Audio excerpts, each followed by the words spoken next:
Let me address that. Sabi ni Senator Tulfo, pag hindi ako nagpakita sa session hall ay ako'y duwat. Ang Yan. Sa isang interview kahapon, sinabihan nga nitong si Senador Rapi Tulfo, itong si Senador Alan Peter Cayetano. Napanood ko yung interview na yan, ha, mga kaseryoso. Ito yung sinabi niya, ha. Ang masakit niyan, imbis na pumasok siya rito, itong si Senate President Alan, sa Facebook siya pumapasok. Hinahamon ko si Alan Peter Cayetano, kung matapang ka, pumunta ka dito bukas. Otherwise, duwag ka. Ito po yung binanggit ni Rapi Tulfo sa isa pong interview. Bukod dyan ay binanggit din ni Senador Erwin Tulfo na sabi niya kay Senador Alan Peter Cayetano na gusto na lang yata nitong maging vlogger. Kasi hindi ito nagpapakita sa Senado, pero sa Facebook madalas siyang magpakita. Kung yan ang gusto niya, mag-resign na lang siya at mag-vlog na lang siya. Ito po yung sinabi ni Senador Erwin Tulfo. Yung po pala ay napanood ni Senador Alan Peter Cayetano yung interview yun. Kaya't agad-agad po itong nag-Facebook live muli si Alan. At sinagot niya po itong mga pasaring nito nga ni Senador Rapi Tulfo. Panoorin po muna natin yung naging pahayag nga ni Senador Alan Peter Cayetano. Siguro that's one reason why gigil na digil ang mga kapatid na Senator Tulfo na aside from the committees, aside from yung pagiging malakit sa Malacanang, let me address that. Sabi ni Senator Tulfo, pag hindi ako nagpakita sa session hall ay ako'y duwat. Ang kaduwagan po ay nanuugat yan sa ano ba ang purpose at trabaho mo. Diba? So for example, kung ang trabaho mo ay magtanim, pero bumabagyo, grabe po yung kidlat.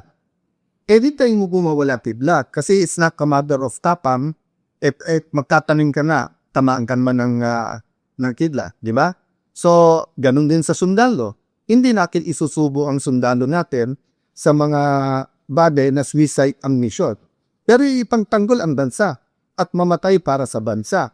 Hindi lang sundalo, dapat pati kayong mga senador. So, yung hamon mo, magpakita ako kung hindi tiduwa.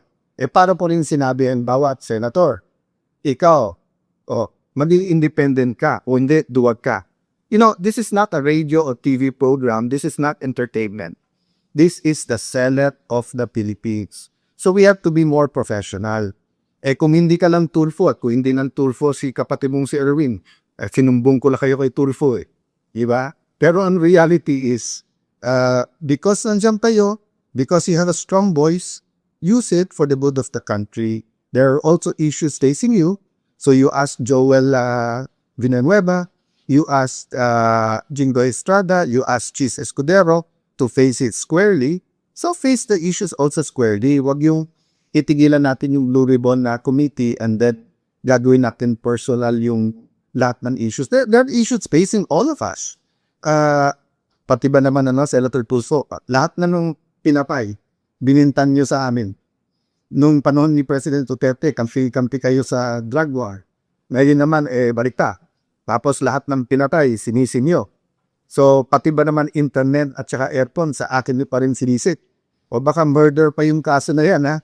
Murder kasi pinatay ang wifi at yung kuryente. Nakita ko na po ang report, yung po palang master, yung pong centralized aircon, yung master switch or yung sa kuryente, nasa GSI gas yun at may nag-trip ng wire. Kaya around 6 o'clock, nagkaroon talaga ng problema sa aircon. So, hindi po namin gagawin sa inyo. I've always treated you well, whether I'm close to you or not, whether you're in the minority, majority, and I will continue to treat all of you well. But kayo ang namimersonal, because kami, it has been one issue after the other, di ba? Hindi kami ang nagpakasok sa MBI sa Senado, yung May 11.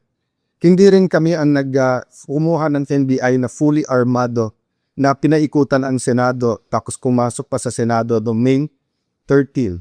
Hindi rin kami ang nag-walk out. So you keep saying fresh start. Every Senate president that I've served under, Whether I was the majority leader or minority leader, whether I was in the leadership or was just a simple follower, I gave them a chance. So let me ask the 11 majority who's asking me to resign up. Where, kahit na isa chorus, binigyan mo ba ako ng chance? So let me go to the bigger issue ngayon. Yung pong dignidad, yung pong karamana, yung pong honor ng Celia. Symbol matters. Nabanggit ko po to before. Why do we get angry pag bilastos ang ating flag? Bakit pagka hindi tumayo, pagka kumanta tayo ng lupang hiniram, ba't natin sinasabihan ng ang tapo? Bakit po ang Kristiyano man o Muslim, pag hawak yung Biblia o hawak ko ang Quran, ayaw natin po na, pwede mo sabihin, papel yun, mga pahina lang yun. No. But to us, those are holy books, diba? To the Muslim, the holy book is the Quran. To the Christian, the holy book is the Bible. So it's more than just a piece of paper, whether soft-bound or hard-bound yun. There's a symbolism that matters. So, na-shock ako sa sinabi ni Senator Lacson. Na-shock ako dahil yung laming isa walang comment sa statement ni Secretary Remulla. Because napakaganda na ng usapan namin, first with the CIDG through informal and formal channels that susubo naman si Senator Gilgoy, danalin namin doon. And then afterwards sa labas, then nung dumating si Secretary Remulla, sabi niya, sige, kasi nga yung pamilya medyo they didn't to huddle kasi nga medyo emotional na. Pero kamdating sa hallway, nanbago. Diba? At sinabi ko dun sa hindi nakakalam dahil dun sa mga bata pa, masalimuot pero malalim ang history ng Senate ng Philippines. All parliaments, for that matter, parliaments in the past have been attacked by kings and queens, by president, prime ministers, by dictator, by tyrants, but even by the most democratic leaders. That's why may mga privileges.